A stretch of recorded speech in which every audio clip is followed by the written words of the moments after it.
So, vitamins. Vitamins are organic compounds important in biochemical reactions.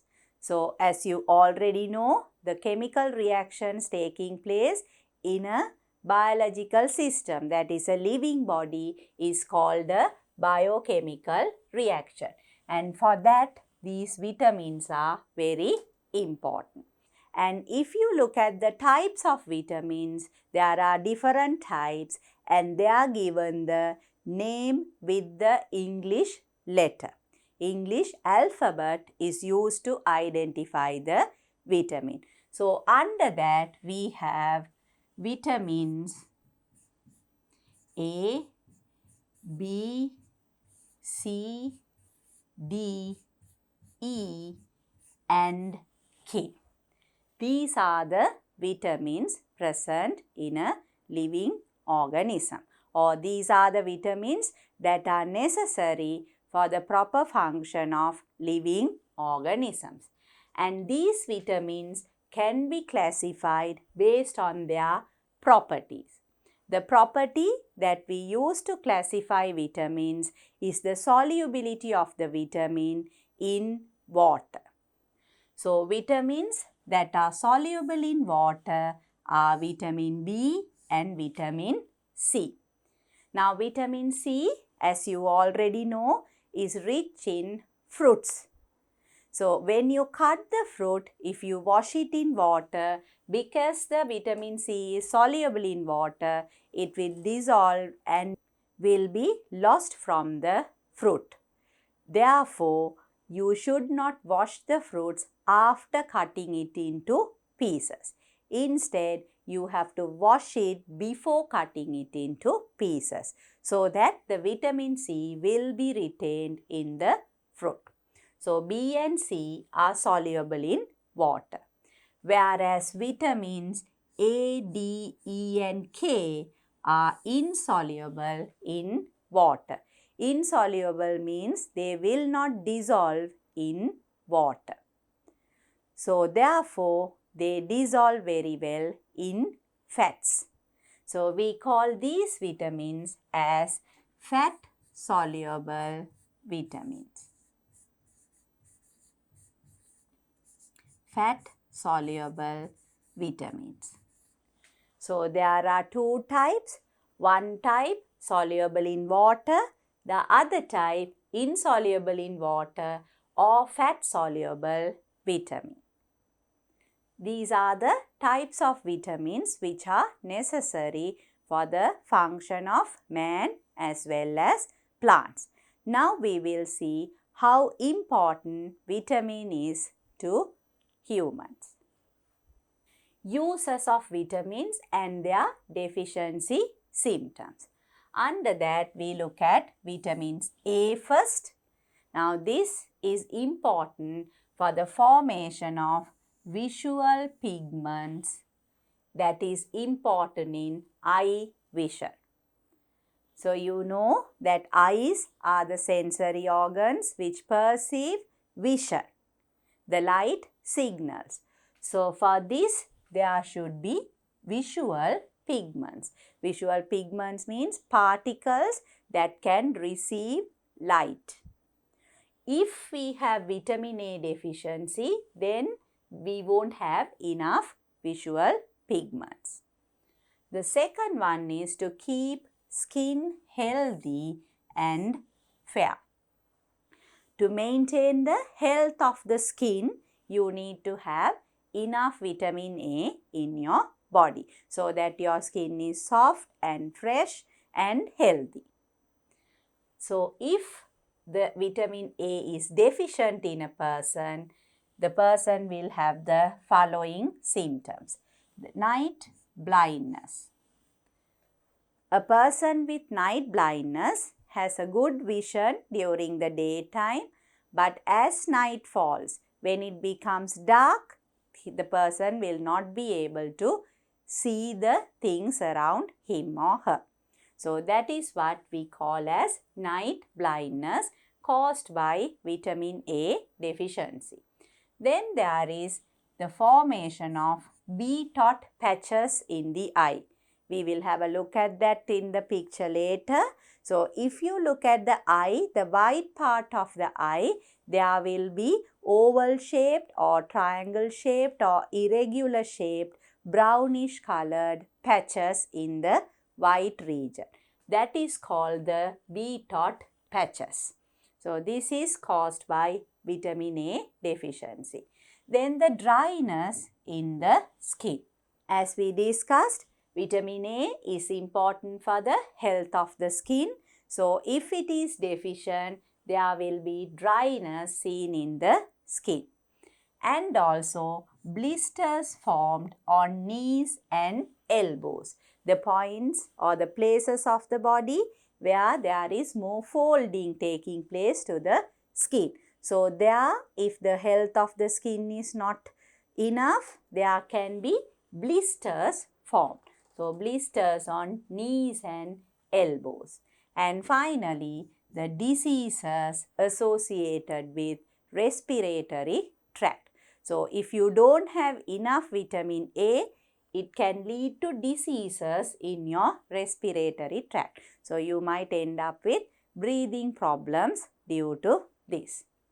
Those are the importance and deficiency symptoms of vitamin A. Now we will look at vitamin B.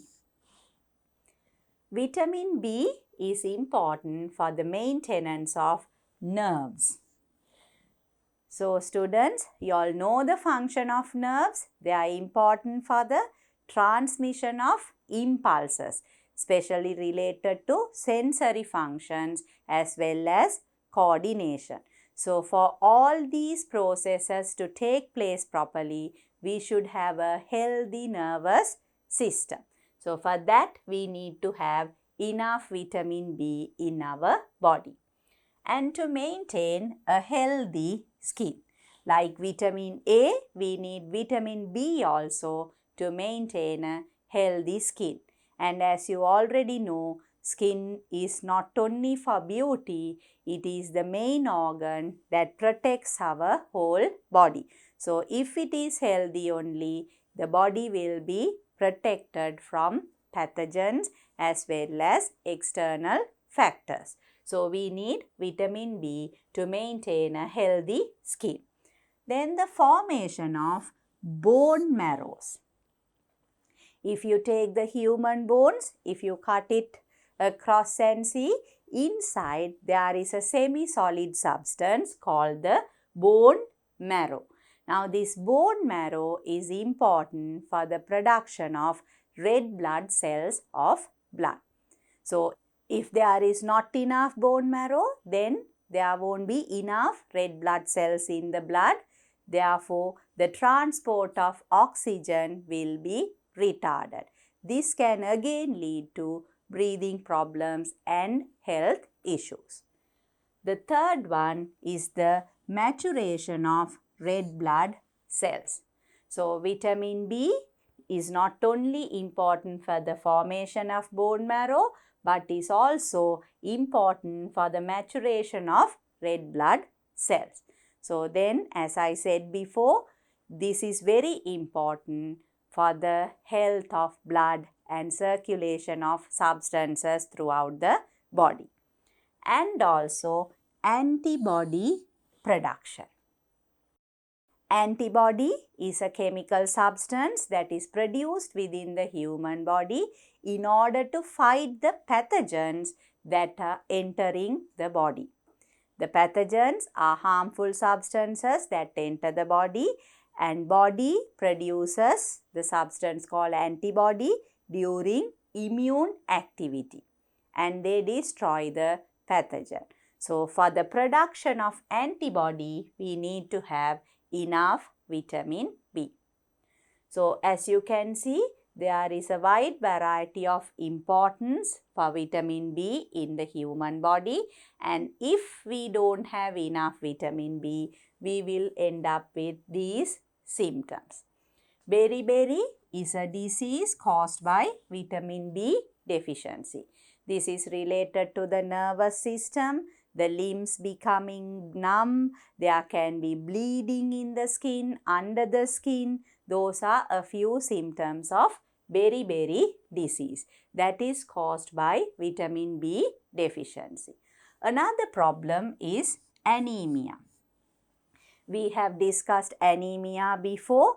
If you don't have enough hemoglobin or not enough red blood cells in the blood is called anemia. So, as you can see, vitamin B is important for the formation of bone marrow as well as maturation of red blood cells. So, if these two are disturbed, obviously there will not be enough red blood cells in the body. Then that condition will lead to anemia. The next symptoms is dryness in the skin. So, if you don't have vitamin B, the health of the skin is disturbed and therefore the skin will become dry. And also you can observe a change in the complexion. The normal color of the skin of a person is known as the complexion of the person. So, that will change due to vitamin B deficiency. And finally, reduction in antibody production. So, the overall your immunity can go down due to this reduction in antibody production. So, as you have seen students, vitamin A and vitamin B are very, very important for a healthy human being. We will go on to the next few vitamins. So, vitamin C is the next type of vitamin. Again, this is also needed to keep skin healthy and to form enamel. Enamel is the outer covering of teeth.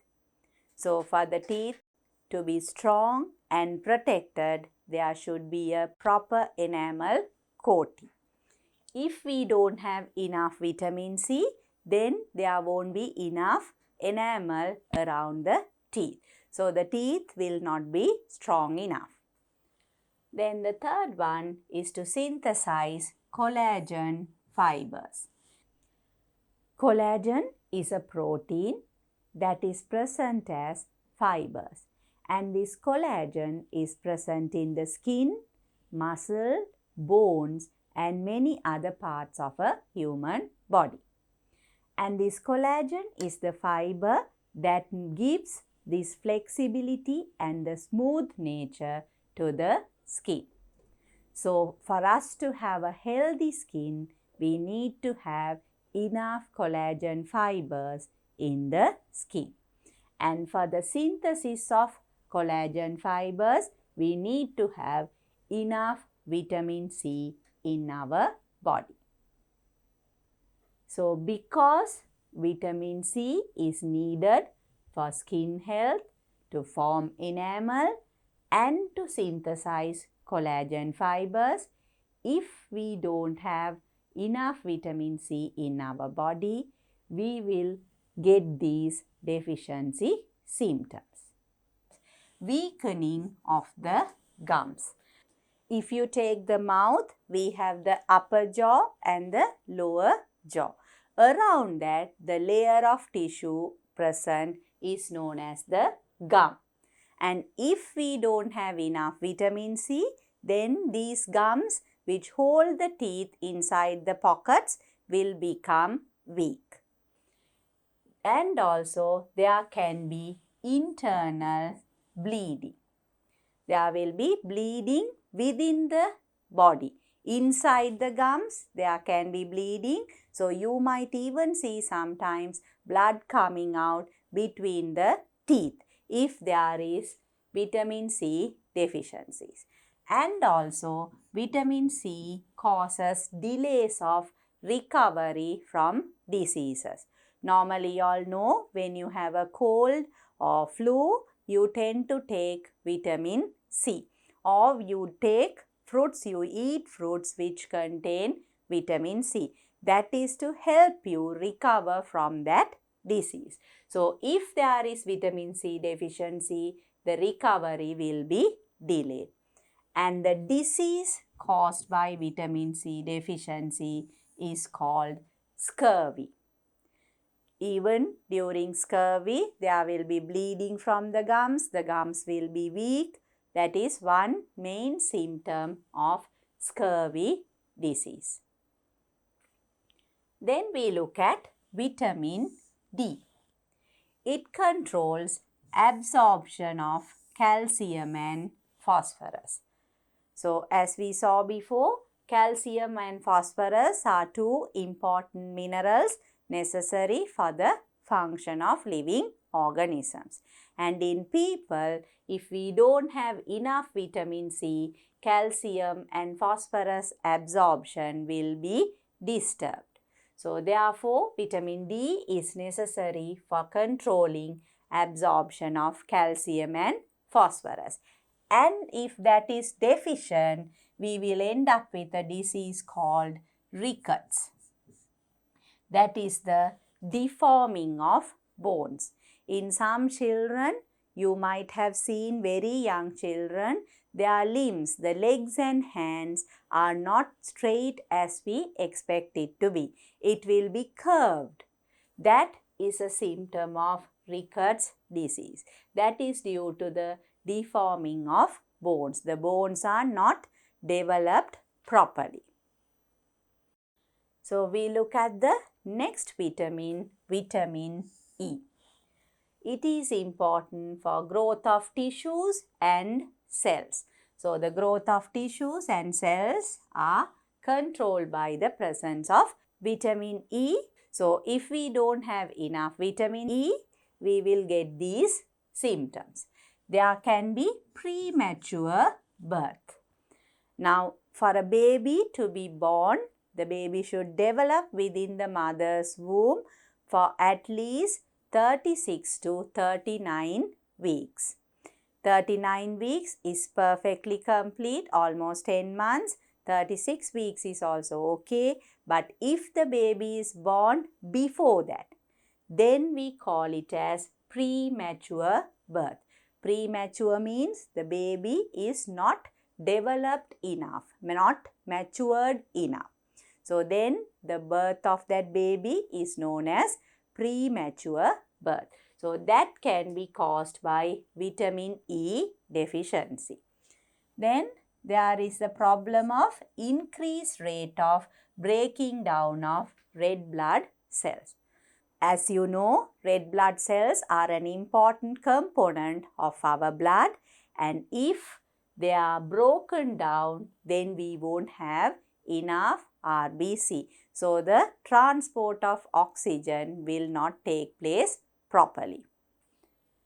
The next one is the weakness in cell division. Weakness in cell division will cause problems in regeneration of the human body. Say, if you have a small wound, there should be new cells formed and the wound should heal. So, if cell division takes place only, new cells will be produced. If we don't have enough vitamin E, then we won't have enough cell division. Then it will take a longer time for the wound to heal because there is weakness in cell division. Similarly, there can be weakness in reproduction. Any living being has to reproduce so that the generation can exist. The particular species can exist throughout the time. So, for that to happen properly in man, we need to have vitamin E. Otherwise, the reproduction will become weak. So, those are the deficiency symptoms if you don't have enough vitamin E. The next vitamin is vitamin K. This is very, very important to produce components needed for blood clotting. So, when you have a wound, when there is an injury and there is blood loss, the body takes action to prevent the blood loss by forming blood clots. For the blood clot to form, we need to have enough vitamin K in the body. And if we don't have vitamin K, blood clot will not be formed. there can be excessive blood loss and that can lead to complications. So, if we don't have vitamin K, there will be delays in blood clotting. So, students, now we looked at all the different types of vitamins. Vitamins A, B, C, D, E and vitamin K. The 5 different types of vitamins. And you all know the vitamins are organic compounds. And most of the vitamins are simple compounds, but vitamin B is a slightly complex compound. We will look at that now. Now, if you take vitamin B, it is a complex vitamin. The reason is there are many vitamins under vitamin B. We have B1, B2, B6, B12. That is why vitamin B is called as vitamin B complex. And normally when you go to the pharmacy, you might have seen capsules which are labeled as B complex. Or sometimes if there is a vitamin B deficiency, the doctors prescribe the patient to take B complex tablets. So that is because vitamin B is made up of many vitamin B compounds. These vitamins are obtained through food and some vitamins are synthesized by bacteria living in human intestine. So, when you eat food that is rich in vitamin B, you get certain types of vitamin B. At the same time, there is a bacteria called the E. coli or Escherichia coli. This bacteria is good for the health of people because this E. coli bacteria living in the human intestine produces or synthesizes vitamin B, which is necessary for the health of people. So that is why they tell you not to take too much of antibiotics, especially without the doctor's advice, because those antibiotics can destroy the good E. coli bacteria present in our intestines. And if they are not there, the required vitamin B complex will not be synthesized inside our intestines. So that can lead to vitamin B deficiency. So remember students, all the vitamins are organic compounds and out of that vitamin B is a complex vitamin made out of different types of vitamin B. Now you got a good understanding of the different types of vitamins, how they are needed for the human body and the symptoms that are caused due to their deficiency. Now we will look at some pictures related to these deficiency symptoms. These are deficiency symptoms caused by vitamins. If you can see, vitamin A deficiency causes B-dot patches. Now I told you all, in the white part of the eye, in this region if you look closely, there are brownish color patches. These can have oval shape, triangular shape or an irregular shape. That is called the B-dot patches. The next picture shows vitamin B deficiency symptom where you can see in this area there is a change in the complexion. It doesn't have the smooth color. Instead, you have a certain patch with a different color, a pale color or a different color. That is the change in complexion due to vitamin B deficiency. Then this picture shows you the weakening and bleeding of gums. Normally, to contain the teeth, the gum should be very strong so that the teeth are intact and they will help for the mechanical digestion. But if we have vitamin C deficiency, these gums will dissolve off and so it is not strong enough to hold the teeth. Then the teeth can start moving. then it will be difficult for the person to bite and chew the food easily. So this is a symptom caused by vitamin C deficiency. And finally, the symptom of Ricketts disease, that is the deforming of bones. You can see this child, the legs are not straight and it is not developed properly because the bones are deformed. So it is in a different angle, and then the bone of the legs, the leg itself cannot bear the weight of the child's body. So when the child grows up to become an adult, it will be very difficult for the child to move around with the body weight, affecting the deformed legs.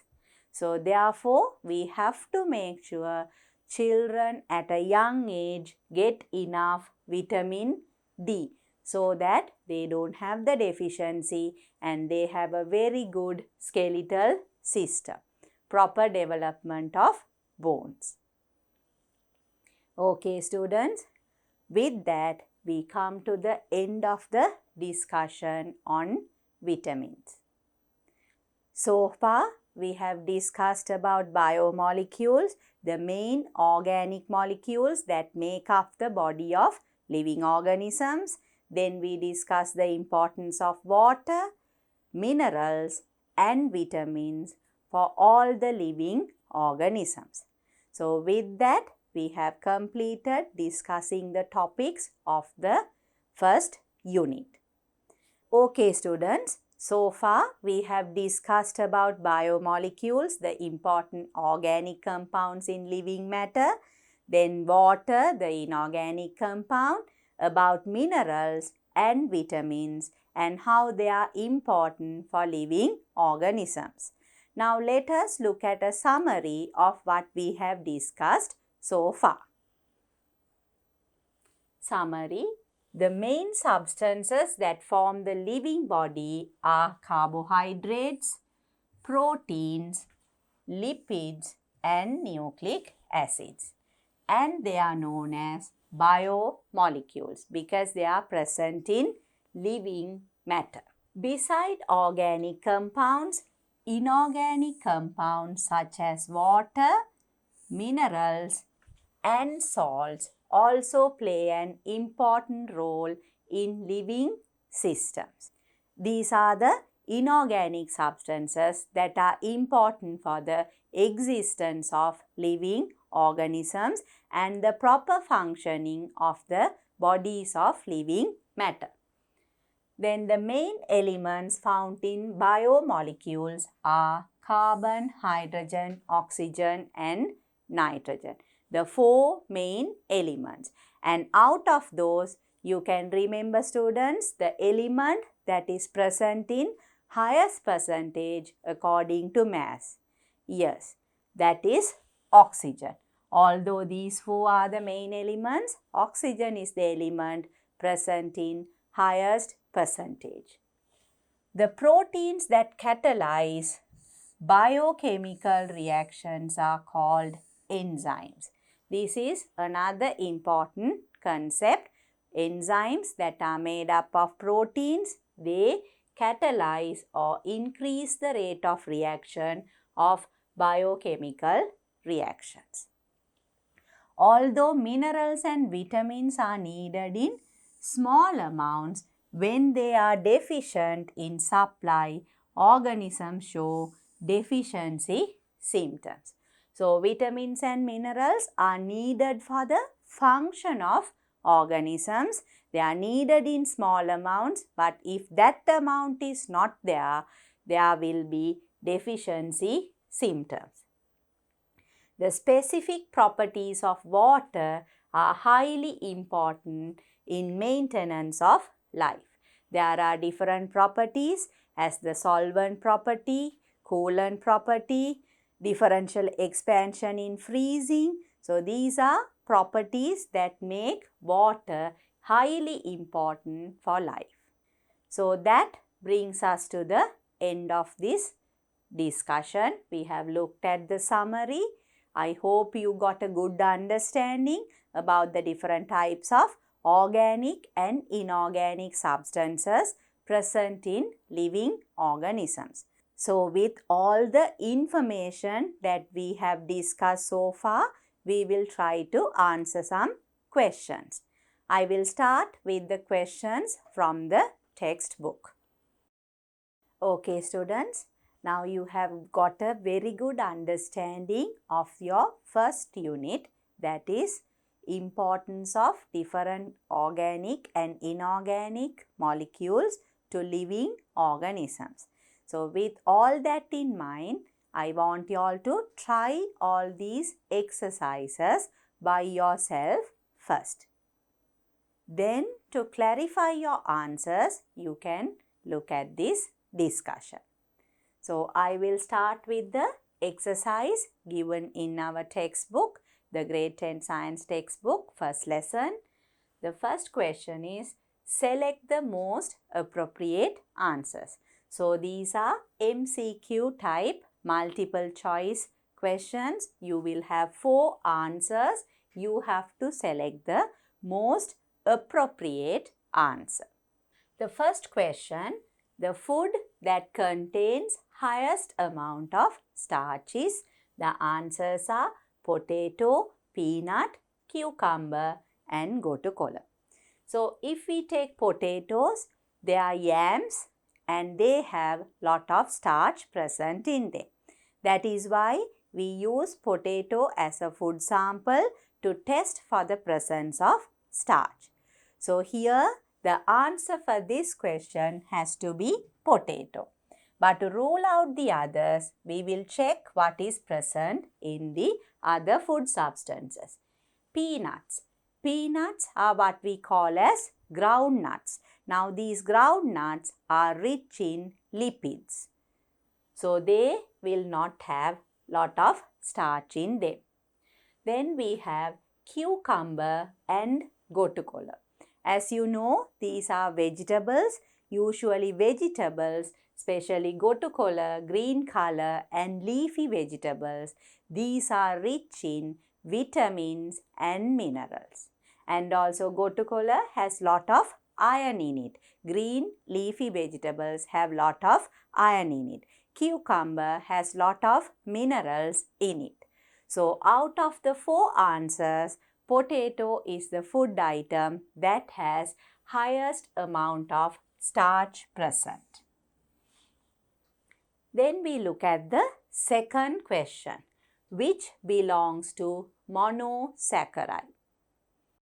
You already know, students, carbohydrates are divided as monosaccharides, disaccharides and polysaccharides based on the number of sugar units present in them. So monosaccharide is 1 sugar unit and the 3 examples you know, and out of that, yes, the first answer given to you, fructose, is a monosaccharide. Whereas if you take sucrose, maltose and lactose, all these are disaccharides. Sucrose is made up of glucose and fructose. Maltose is made up of 2 glucose units and lactose is made up of glucose and galactose. So they are all disaccharides. So the monosaccharide is fructose. Then the third question, a carbohydrate specially found in plants. So it has to be a carbohydrate and it has to be specially found in plants. That means it is not found in animals.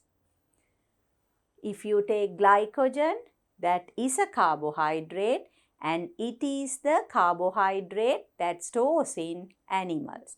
It is present in animal liver and muscles as the storage carbohydrate. So that is not the answer. Then lactose. Lactose is a carbohydrate again. It is a disaccharide present in milk. So again it is present in animals. Then we take cutin. Cutin is a layer present above the leaves, on the outer surface of the leaves. They prevent water loss from the plant body. But what are they made up of? Are they carbohydrates? No. They are a type of lipid. So then cutin is not an answer because it is not a carbohydrate. If we look at the last option, it is cellulose. Yes, cellulose is a polysaccharide. It is the main component of plant cell walls. So therefore, cellulose is the correct answer for this question. Carbohydrate specially found in plants is cellulose. The next question. A vitamin that helps in blood clotting is vitamin A. Vitamin A, you all know, is needed for the vision, mainly for proper vision. So here we need to identify the vitamin for blood clotting. So it's not vitamin A. Then if we look at the second answer, it's vitamin D. Vitamin D is required for the growth and development of bones. So we'll look at the third answer, vitamin C. Vitamin C, as you all know students, is needed for the immune activity. For our immune system to work properly, we will need to have enough vitamin C in our body. Then the fourth answer, vitamin K. This is the vitamin that is needed for blood clotting. So here, since we need to get the vitamin that helps in blood clotting, it is going to be the fourth answer. The next question. Not an organic compound present in living body. Here we need to consider 2 points.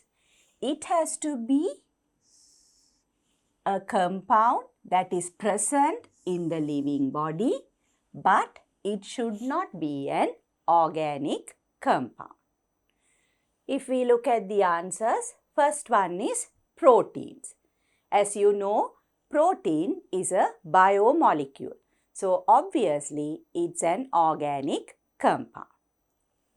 Water is present in the human body as well as body of organisms, but it is not an organic compound. The third one, carbohydrates, again is a substance that is present in the body of living organisms. It's a biomolecule, therefore it is an organic compound. Similarly, lipids is also an organic compound, which is one of the biomolecules. So therefore, the correct answer for this question is water. It is a compound present in the living body, but it is not an organic compound. We'll go to the next question. An advantage of containing fibers in food. You all know fiber is a carbohydrate, but it does not digest in the human digestive system. Therefore, it does not have a nutritional value. But it is very, very important for the health of the human body. We'll look at the answers. Low risk in cancers in large intestine. As you all know, feces is produced in the large intestine. Feces is the undigested food combined with some other substances from the digestive system, and it is retained within the large intestine until it's given out of the body. This is not an excretory product, it's only the undigested food. So there could be a chance where the large intestinal health might depend on fibers because fibers help to remove feces from the body. It is the removal of the feces. So therefore, if we look at the next answer, prevent constipation. If the feces is not given out of the body, it will retain within the large intestine where water will be reabsorbed by the body. If water is reabsorbed from feces, the feces solidifies further and that condition can become very harmful to the body, and that is known as constipation. So to prevent constipation, the body has to remove the feces. For that, fibers from food is very important. The third answer, it helps control blood sugar level. That is also relevant. In the human body, as you already know, there is a process called homeostasis taking place. Homeostasis is the process where the internal body of the organism is maintained at a balance.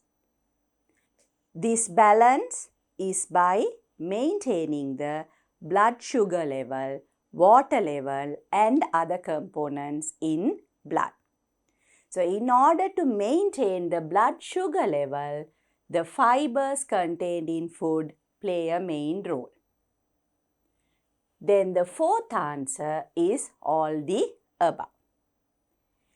As you can see, students, prevent constipation is one of the main uses of fibers in food, as well as it helps to control blood sugar level.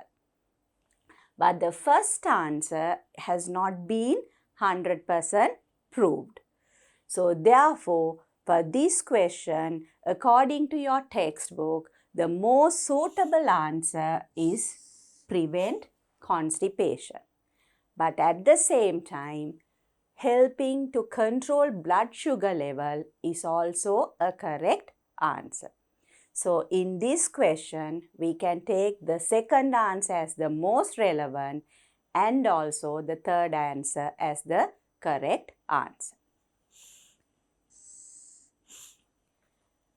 Okay, with that, we finish the MCQ type questions. Now we'll go on to the next set of questions.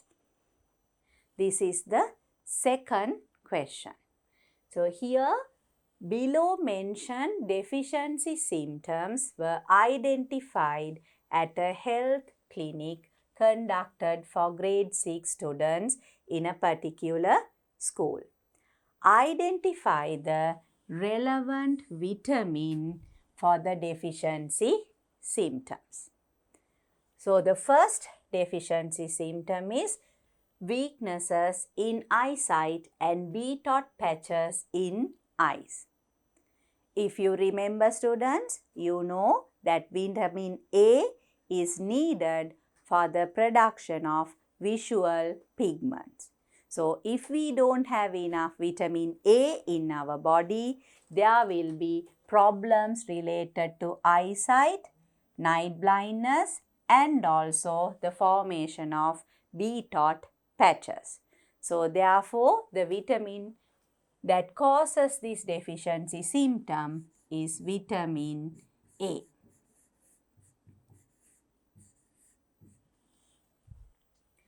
The second symptom is weakness in growth of teeth and tooth decay. Now, as you know, we need to have vitamin D for the growth and development of teeth. So, the vitamin that is necessary for the growth of teeth, if that is deficient, you can see a weakness in growth of teeth and tooth decay. So, here the answer will be vitamin D. Another thing, students, a mineral that is very important for the growth and development of teeth and that can lead to tooth decay is calcium. And if you remember when we discussed, vitamin D is important for the absorption of calcium. So again, if we don't have enough vitamin C, the body will not absorb enough calcium. That also can lead to weakness in growth of teeth and tooth decay. The third one, bleeding gums. You can remember, scurvy is a disease caused by vitamin C.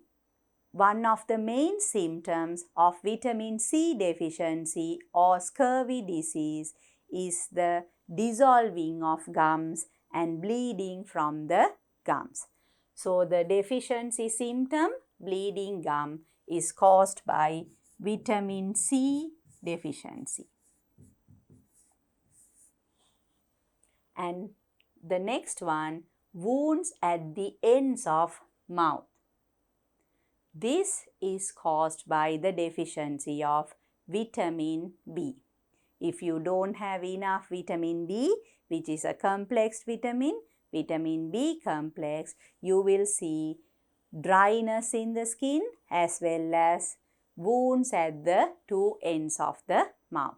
So, this is a deficiency symptom caused by the deficiency of vitamin B.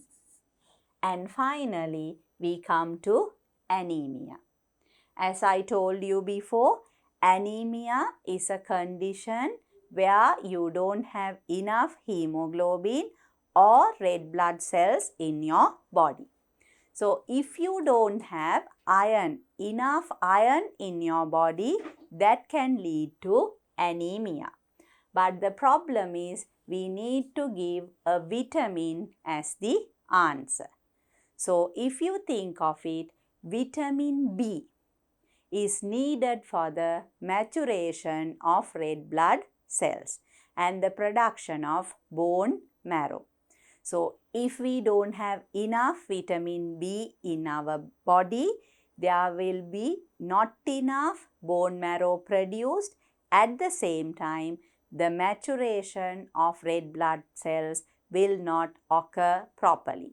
These two will lead to the condition of anemia. So, therefore, as we need to write a vitamin related to the deficiency symptom, for the symptom of anemia, we can consider vitamin B.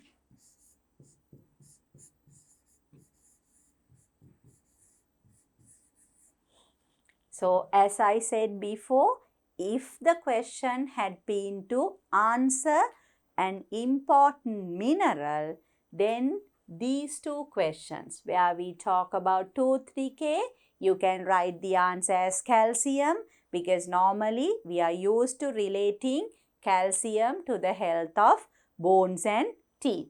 The same way, anemia we related to iron deficiency. So, if not for the vitamin, you can write calcium for tooth decay and iron for anemia. Since they have asked us to write the vitamin, we have to only give the vitamin as the relevant answer. State 3 specific features of water.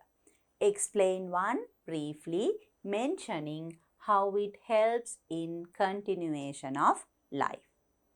So, as we discussed, you all know the special properties, and you know there are 4 special properties. One is it is a good solvent. The other one is it has high cohesive and adhesive forces. Third one, water is a good coolant. And fourth one, water has differential expansion in freezing. So, since they have asked only for 3 specific features, you can write any 3 features. So, I will write down the features as good solvent,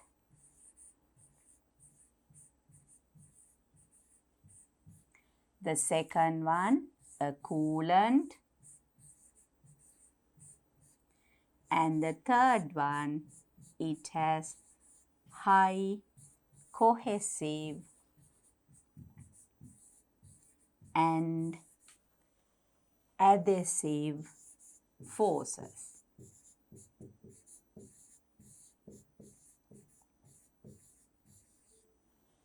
So we have written down 3 special properties. If you like, you can also write down the differential expansion in freezing. Then the second part of the question, explain one briefly mentioning how it helps in continuation of life. So if we take the solvent property, it is a good solvent.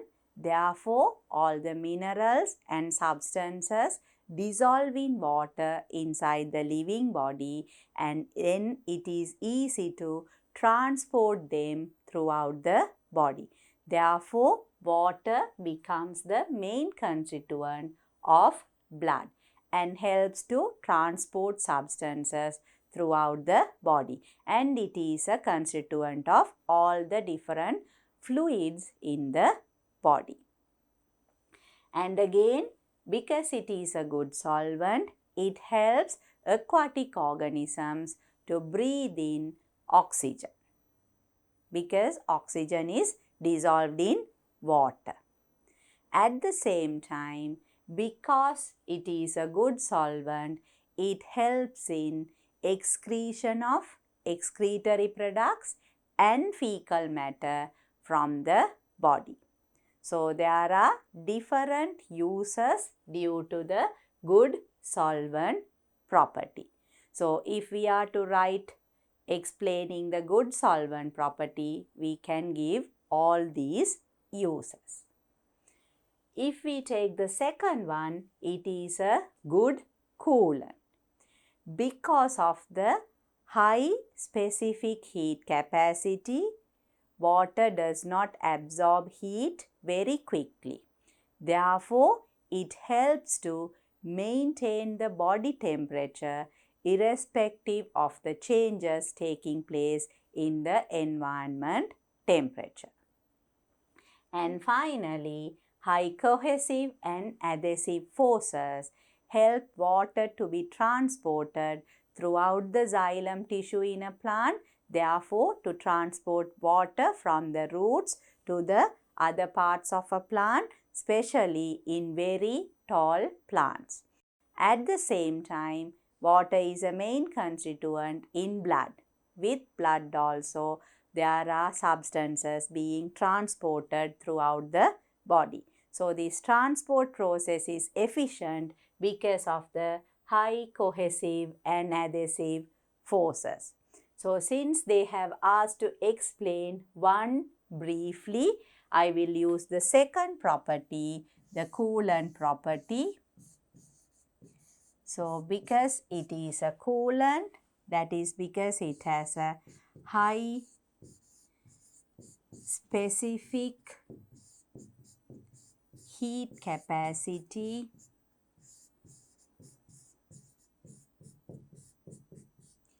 of water, helps to maintain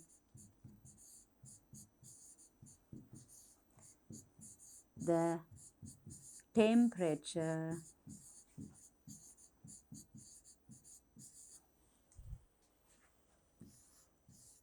of the body even when the environment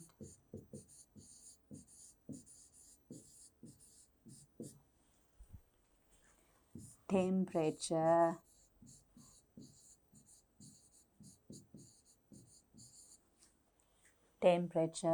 fluctuates.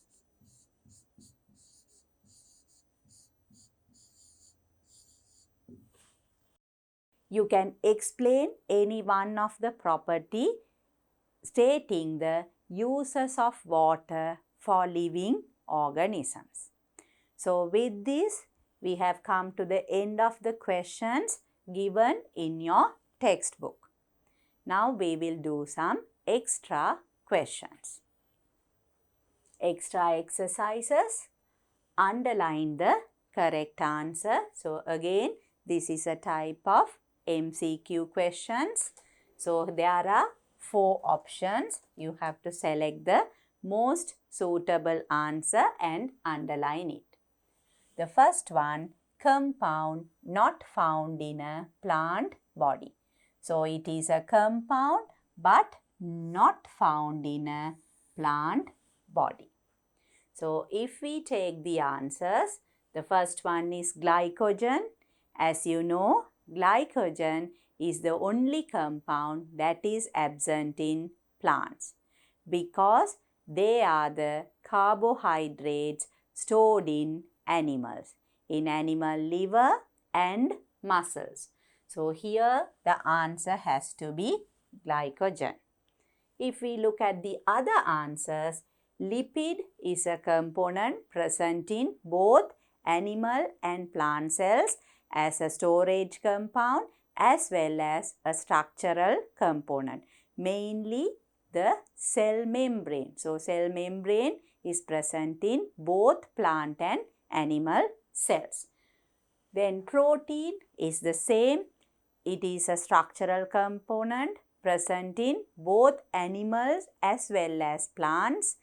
It is present in cell membranes. It is present as enzymes. Therefore, it is present in plant body as well. The last one, enzymes. As I said now, enzymes are important for biochemical reactions. They are made up of proteins. They are present in both plant and animal bodies. So, the answer for this question, as we said, is glycogen. The second one, a disaccharide. Disaccharide, 2 sugar units have to combine and form the disaccharide. So, if we look at the answers, galactose, you know, is a monosaccharide. There are 3 monosaccharide examples and one is galactose. If we look at maltose, it is made from the combination of 2 glucose molecules. So, therefore, it is a disaccharide. So, the answer is maltose. But if we check the other 2, glycogen and cellulose, both are made up of many glucose units. They are biopolymers and they are polysaccharides. So, they are not examples for disaccharide. Therefore, maltose is the answer. Third one, helps to conserve water and maintain the body temperature. So, there are 2 functions, conserve water and maintain the body temperature. Carbohydrate is not involved with this activity because mainly carbohydrates are energy sources, they are structural components and storage component. So, they do not conserve water or help in maintaining the temperature, whereas lipid does these 2 activities. You can remember the adipose layer that is present under the skin of warm-blooded animals helps in conserving water and maintaining body temperature. Similarly, the cutin layer helps to conserve water inside the plant. Therefore, lipid is the molecule that helps to conserve water and maintain the body temperature.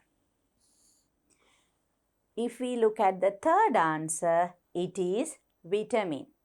As you know, vitamins are very important to us, but they help to control and regulate the functions of the body. But they are not involved in any of these activities. Same as vitamin, we have protein. Protein is a structural component as well as it is present as enzymes and hormones, but proteins are not involved in conserving water or maintaining body temperature. So therefore, the answer we chose, lipid, is the correct answer, which shows the substance that helps to conserve water and maintain the body temperature. The next question, element present in highest percentage by mass in a human body. When you see this question, immediately you remember, do you? Yes. The elemental composition, oxygen 65%, carbon 18%, hydrogen 10% and nitrogen 3%. So the element present in highest amount by mass is oxygen. So if we find the answer from these, it is the second answer. Other three come under the four main elements but not as much as oxygen. The fifth question, a monosaccharide. So monosaccharide is one sugar unit and there are three examples, glucose, fructose and galactose. Out of that, fructose is given to us the first answer. Maltose is made up of two glucose units. Lactose is made up of glucose and galactose, and sucrose is made up of glucose and fructose. So all these three, maltose, lactose and sucrose, are disaccharides and only fructose is the monosaccharide. This question number 6, consider the chemical equation given below. So you have to look at this equation. You can see 2C6H12O6 molecules. So when you see that molecular formula, immediately you know it is a monosaccharide. So this has to be a monosaccharide. And when two monosaccharides combine and give this product C12H22O11 with the removal of water, this has to be a disaccharide. So this is the information that you can get by looking at this chemical equation. Then we look at the question, carbohydrates relevant to A and B. So here C6H12O6 is labeled as A and C12H22O11 is identified as B. So the suitable carbohydrates. When we look at the answers, you have to look at the combination for A and B. The first combination, A is glucose. Yes, it is a monosaccharide. If you look at B, it is maltose. That is also correct. It has to be a disaccharide made up of two glucose molecules. So first answer is correct. So we can underline the first option. A is glucose, B is maltose. But we have to check the other answers. In this, again glucose is correct for A, but cellulose for B. Cellulose, you know, is a polysaccharide. So it will not have this molecular formula. So therefore, it's not correct. Third answer, fructose is a monosaccharide, correct, but starch is a polysaccharide containing many glucose units. So not the correct answer. Fourth one, again fructose is correct, but glycogen is a polysaccharide. We have selected the most suitable answer. A is glucose, B is maltose. The seventh question, the rate of biochemical reactions taking place in the body of living organisms is increased by, they want you to identify the substance. So as you read the question, rate of biochemical reactions? You know it is by enzyme. So if you are to select the answer, it's the second answer, enzymes. But we will look at the other answers. Hormones, as you know, regulate the function of the living body. So they are not involved in rate of biochemical reactions. Fatty acids are constituent components of lipids. And water is an inorganic compound which has many special characteristics, but it is not involved in changing the rate of biochemical reactions. So our answer is correct. It is enzymes. The eighth question, the vitamin that affects clotting of blood. As we discussed before, vitamin A is needed for the synthesis of visual pigments, whereas vitamin C is needed for the production of enamel and also the immune activity of the body. Vitamin E is needed for the growth of cells and tissues. So the last vitamin, vitamin K, is the vitamin that is needed for the clotting of blood. Therefore, the vitamin that affects clotting of blood is vitamin K.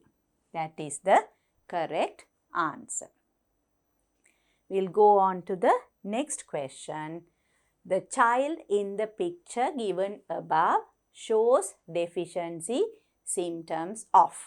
So you can look at the picture, you can identify the deficiency symptom. Picture is there in your textbook. They can give you the picture in the textbook or a similar picture, but you should know to identify the correct deficiency symptom. So here it is the retardation of the growth of bones. That is a symptom of, you know the disease, it is rickets. If you take scurvy, the first answer, it is the bleeding of gums that is caused by vitamin C. So that is not relevant to this picture. We already selected the second answer. Rickets is the deforming of bones. And beriberi is caused by vitamin B deficiency. And the last answer, leprosy, it is the decomposing and dying of tissues in the body. And that is a contagious disease, not a deficiency symptom. So the correct answer relevant to the picture is rickets. The 10th question, dying of tissues at the tips of the leaves is a deficiency symptom of. There are 4 minerals given to you. Out of these, the first one, sulfur, the deficiency symptom is chlorosis. Iron, again, deficiency symptom is chlorosis. But calcium doesn't show chlorosis, but it shows dying of tissues at the tips of leaves. And nitrogen, again, the deficiency symptom is chlorosis. So out of the 4 minerals given to you, sulfur, iron and nitrogen, the deficiency symptom is chlorosis. But for calcium, the deficiency symptom is dying of tissues at the tips of leaves. So the correct answer is calcium. We'll go on to the next question. This is a long question. So here we will have to read and write the answers for the relevant question. Nucleic acid is an organic compound that is classified as a biomolecule. This you already know. There are 4 biomolecules and out of that nucleic acid is 1. In paper 2, where you get the long questions and you have to write the answers, usually they give an introduction to the question. So this part is the introduction. The basic structural unit of a nucleic acid is given below. So here you get the basic structural unit of a nucleic acid. So as you look at the picture, you will be able to identify the parts.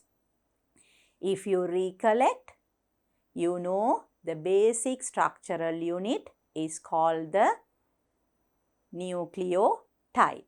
Yes, so this is a nucleotide. And the nucleotide has three components. What are they? The phosphate unit, the pentose sugar, and the nitrogenous base.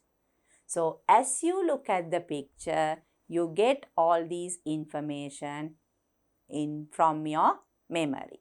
Then you can read and answer the questions. The first one, what is the basic structural unit of nucleic acid? So we have already written the answer. It is the nucleotide. You can write it as nucleotide or you can write it in plural nucleotides because it is a polymer molecule. The second one, label the components A, B and C shown in the structure. You already know the answer. A is phosphate group. So you have to write it as phosphate group.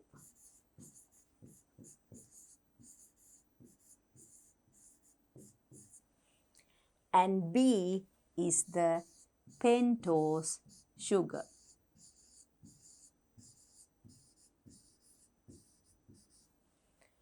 And C is the nitrogenous base.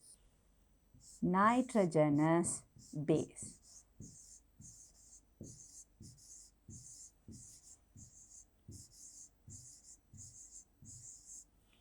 So we have identified the three components of a nucleotide: a phosphate group, pentose sugar, and the nitrogenous base. Now we will move on to the next part of the question. What is the elemental composition of nucleic acid? You have to remember the elemental compositions. Nucleic acid has 5 elements: carbon, hydrogen, oxygen, nitrogen, and phosphorus. Yes. So here you can either write the names in words or you can write the chemical symbol to identify the elements. So carbon, hydrogen, oxygen, nitrogen and phosphorus are the constituent elements of nucleic acid. The next one. DNA is a nucleic acid. What is the significance of DNA contained in the nucleus of a cell? So DNA is a nucleic acid that stores genetic information and transfers genetic information. So we can say stores and transfers genetic information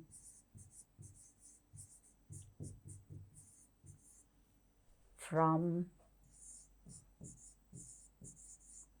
generation to generation.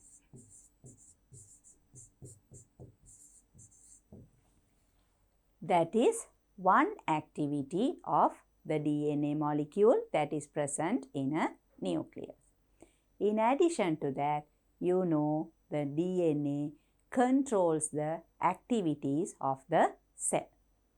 So DNA controls the activities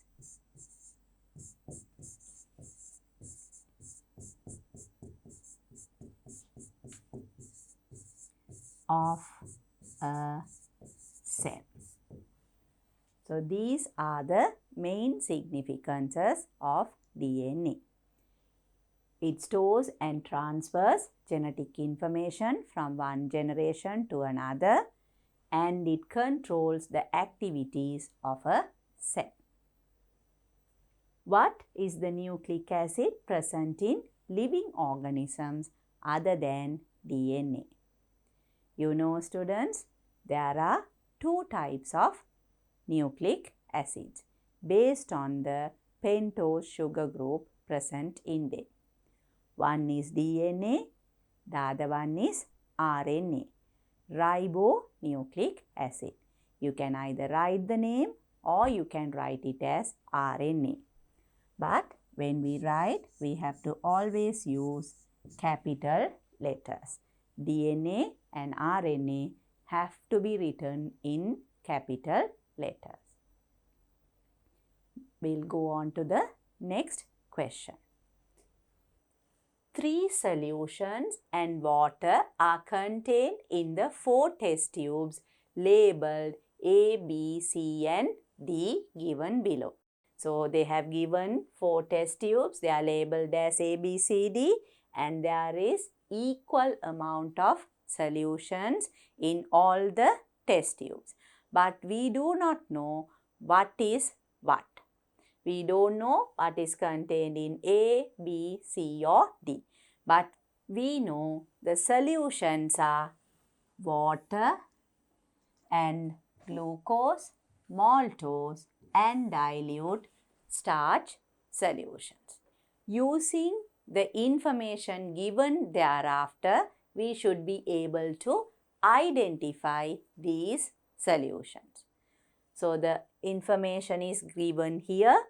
A brick red precipitate is formed in solution B when heated with Benedict's solution.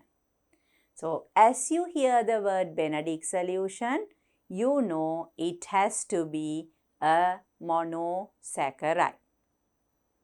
Only the monosaccharides give a brick red precipitate when heated only with Benedict's solution. So out of the given substances, you can see glucose, maltose, dilute starch and water. Glucose is the monosaccharide. So from this observation, you know B has to be glucose. So we can write it down here. B is glucose. And the observation continues, but there were no changes observed in the other solutions. So none of these contain glucose, which is a monosaccharide. Then we look at the second observation. A brick red precipitate is formed in solution D when the Benedict's test was carried out after the addition of dilute sulfuric acid. H2SO4 is sulfuric acid.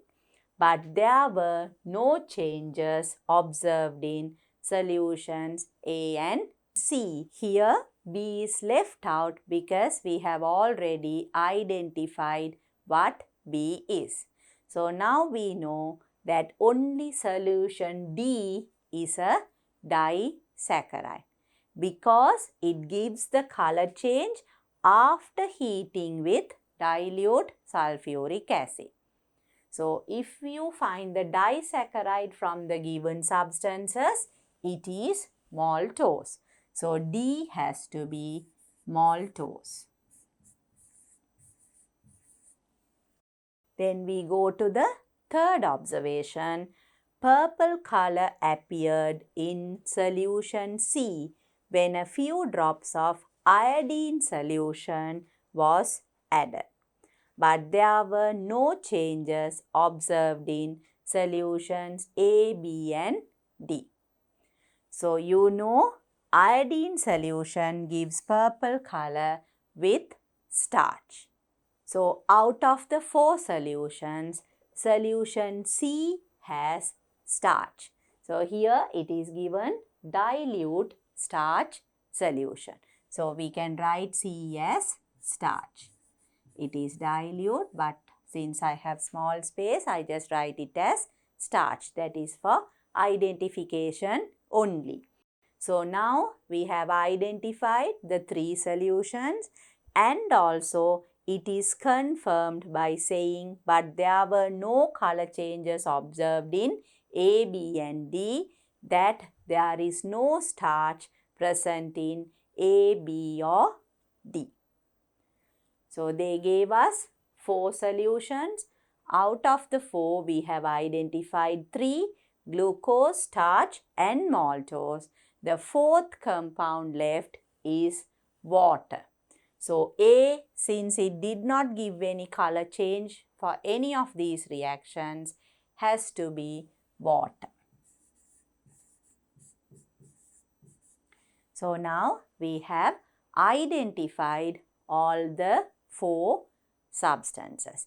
A is water, B glucose, C starch and D maltose.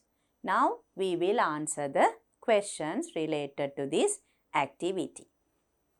Name the solutions A, B, C and D. So the first one we identified as water. Then B, I will go back and check again, was identified as glucose, and C was identified as starch. So B, we have glucose, C starch, and therefore D is maltose.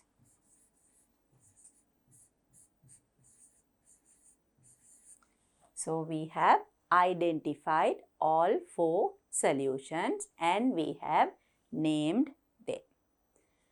Next one, state the color change observed in the correct order when solution B was heated with Benedict's solution. So as you know, Benedict's solution is blue in color and it gives a series of color change when heated with a monosaccharide. So here it was glucose. So the color change, can you remember the observation from the activity, students? You observed it clearly? Yes, you can remember the color change. It starts with blue. Then the color becomes green. Third one is yellow-green. Yellow-green. Then we get orange. And finally, what is the product? Yes, it is a brick red precipitate.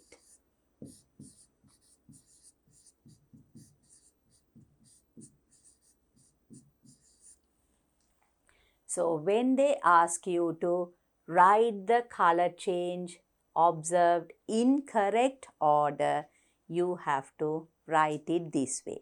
Using the arrow helps to indicate the color change clearly. So this is the easiest way to indicate the color change. Classify the solutions given as monosaccharide, disaccharide and polysaccharide. So we had water, that is not a carbohydrate, it is an inorganic compound. So that will not come for the answer here. Then we had glucose, maltose and starch. So out of that, you know glucose is the monosaccharide. So we have to write it as monosaccharide and then we have to say glucose. Or you can write it the other way. You can write glucose first and say that is a monosaccharide. But you have to have both the words combined together. Don't just write only the answer in order.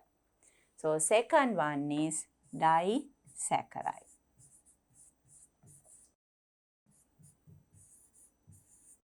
The disaccharide given to us was maltose. So here it has to be maltose. And finally, the polysaccharide is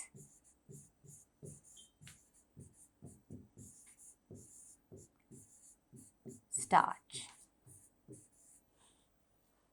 So students, remember, either you can write the monosaccharide, disaccharide, polysaccharide first and write the examples from the given solutions, or you write the solutions first and identify them as monosaccharide, disaccharide and polysaccharide.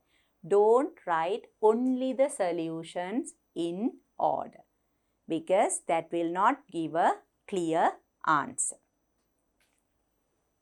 Select the compound relevant to the statements given below. So here they want you to select a compound from the given list. So here you cannot write any new compound that is not present in the question. So the first one, an intermediate product of starch hydrolysis. What is that? Yes, you can remember, it is maltose. Maltose is produced in the mouth cavity when enzyme amylase acts on starch. So the relevant compound is maltose here. The second one, carbohydrate that is stored in plants. We had 4 compounds: water, glucose, maltose and starch. Out of that, starch is the compound that is stored in plants.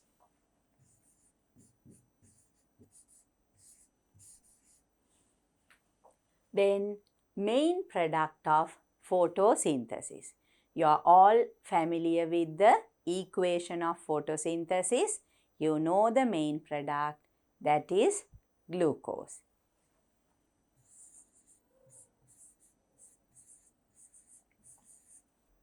The last statement, the main constituent of blood. You know, blood is to transport substances throughout the body and the main constituent is water.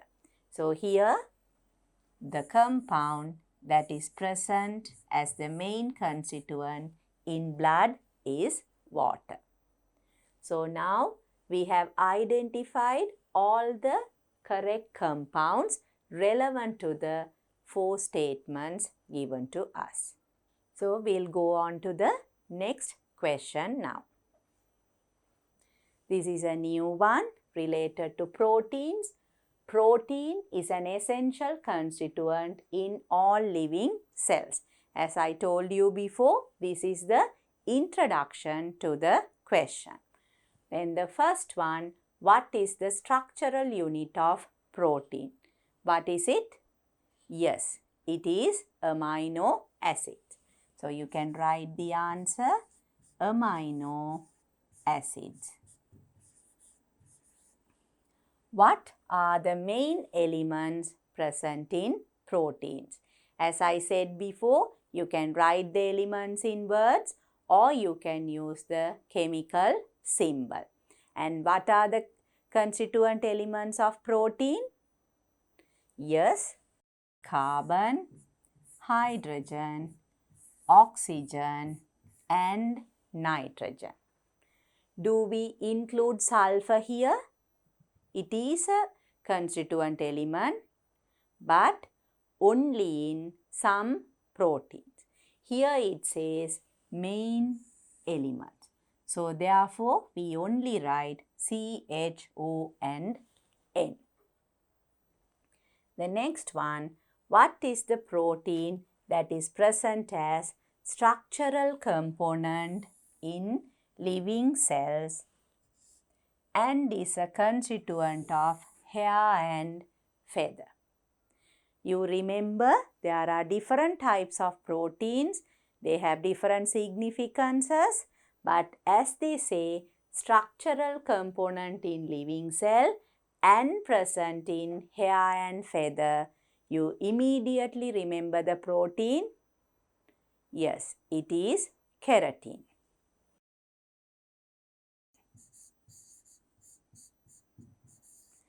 So the protein present as a structural component and a constituent of hair and feather is keratin. With that, we'll go to the next question. State the function of the elements given below in the human body. So they have given us 3 elements.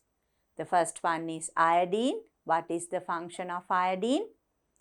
It is needed for the production of thyroxine hormone. So, production of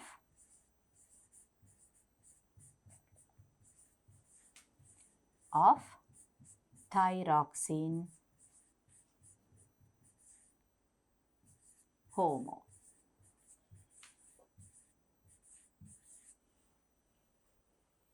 Then we have the second mineral, iron.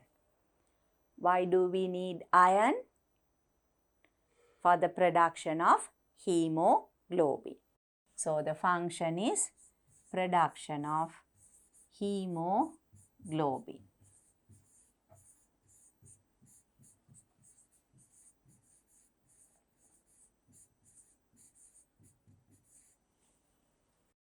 Then the third element is calcium. Calcium is needed for what? For the development of bones and teeth. Growth and development of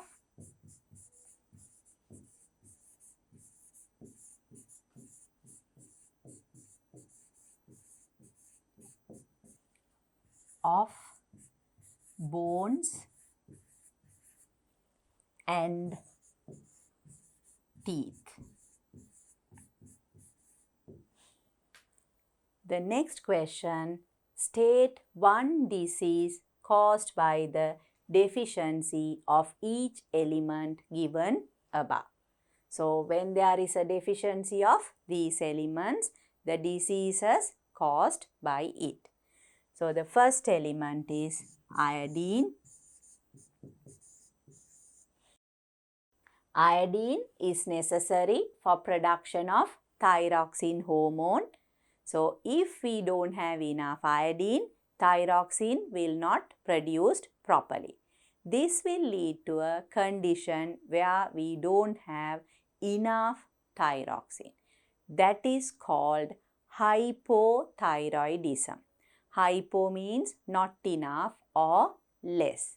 So, hypothyroidism is one condition caused by the deficiency of iodine. In this case, what happens is some people we don't see an external symptom related to hypothyroidism. But in some people, there is a swelling in the thyroid gland. This is observed as a goiter in the neck region. The neck being swelled up, and that is called a goiter. That is due to the swelling of thyroid gland. So, we can give hypothyroidism or the formation of goiter.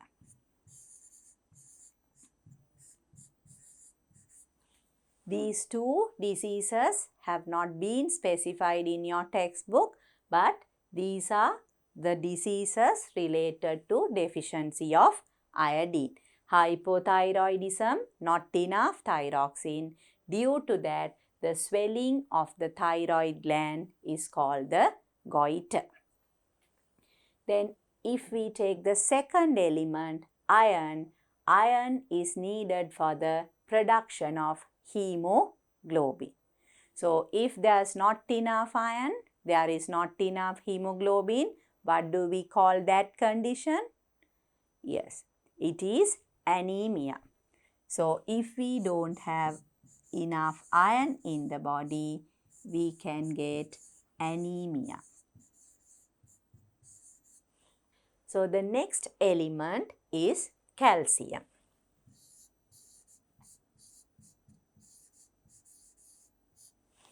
Calcium, we know, is necessary for the growth and development of bones and teeth.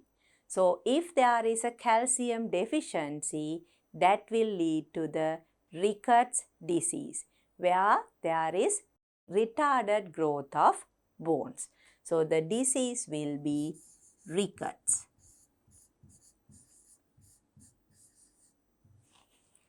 So now we have identified the importance of these elements and the diseases caused due to the deficiency of the three elements. Okay students, with that we come to the end of the discussion on the first lesson, which includes all the 4 types of biomolecules, water, vitamins and minerals, and their importance to living organisms. So I hope you have a good understanding of the lesson and you tried out these questions on your own. Then you checked with my discussion. So you are thorough with how to answer the questions related to this lesson. But that will not be enough.